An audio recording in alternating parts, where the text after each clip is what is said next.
Right now, Monkey D. Luffy is closer than ever to reaching the end of the Grand Line. He is an Emperor of the Sea. He has unlocked the powers of Gear Fight, and the final war for the One Piece has officially begun. But what if, right in the middle of his chaotic battle against the world government, a bizarre devil fruit power or an ancient relic suddenly warped Luffy back in time?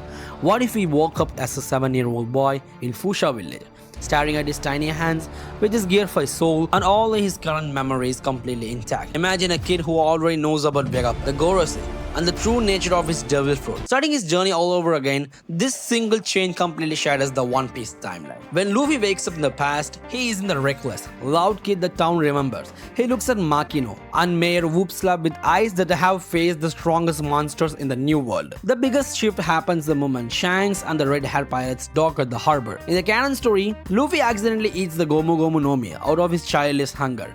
But this time Luffy looks at the treasure chest containing the fruit. He already knows its real name, the mythical zone Hito Hito no Mi, Mortal Nika. He deliberately eats it, consciously accepting the mantle of joy by right in front of stunned Shanks. When the mountain bandit Higuma insults Shanks, Luffy doesn't throw a tantrum. He doesn't need to. When Higuma takes him out to sea and the Lord of the Coast Sea King attacks, Luffy doesn't cry out in terror. He simply steps in front of Shanks and releases a faint, controlled pulse of Conqueror's Haki.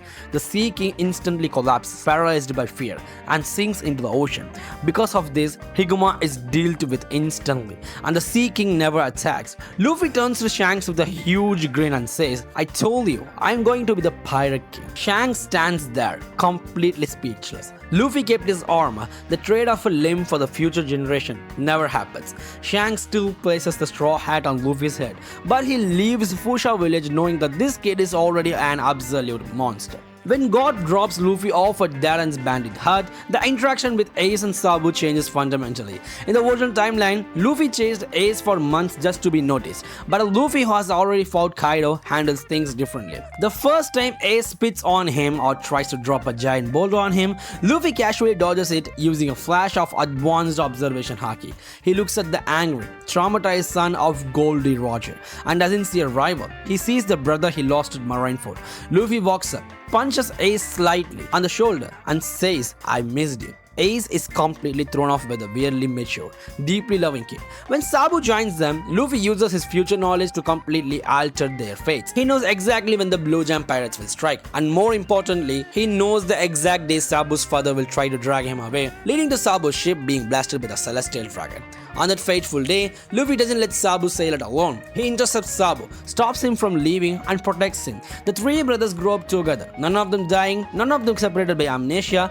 By the time they run 17, Ace, Sabo, and Luffy leave the island not as amateur rookies, but as absolute powerhouses. When Luffy finally sets sail at age 17, his journey through the East Blue isn't a series of lucky breaks. It's a masterclass execution. He knows exactly where his friends are, and he knows the burdens they are carrying. He doesn't wait for Zoro to be tied to a marine post for weeks. He arrives early, breaks him out, and hands him his swords before the executioner can even think about it. When he meets Nami, he doesn't play along with Buggy's gains. He walks straight up to Oolong Park weeks ahead of schedule. He doesn't just smash the building. He completely obliterates the Oolong pirates using a single Haki-infused strike, looking down at a crying Nami and saying, "You are my navigator. You don't have to cry anymore."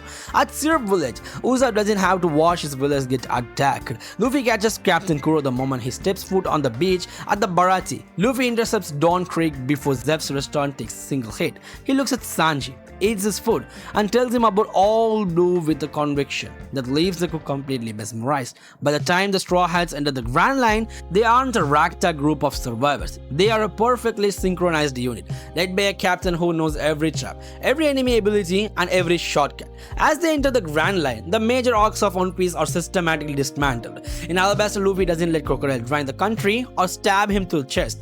He uses his knowledge of Crocodile's weakness to defeat him in their very first encounter, saving thousands of lives and secure Nico Robin immediately. He looks at Robin, who is waiting to be betrayed, and tells her about O'Hara, Saul, and the fact that their existence is not a crime. Robin breaks down, joining the crew with completely loyalty from day one. The Skypiea arc happens flawlessly. But the real divergence comes when they encounter the world government's ultimate threats. When CP9 attempts to blackmail Robin and Water 7, Luffy doesn't let them split the crew. He corners Drop Blue Chip. Before the assassination attempt on Iceberg even begins, the Going Merry is checked and repelled early by shipwrights because Luffy knows its limits, preventing the heartbreaking funeral at sea.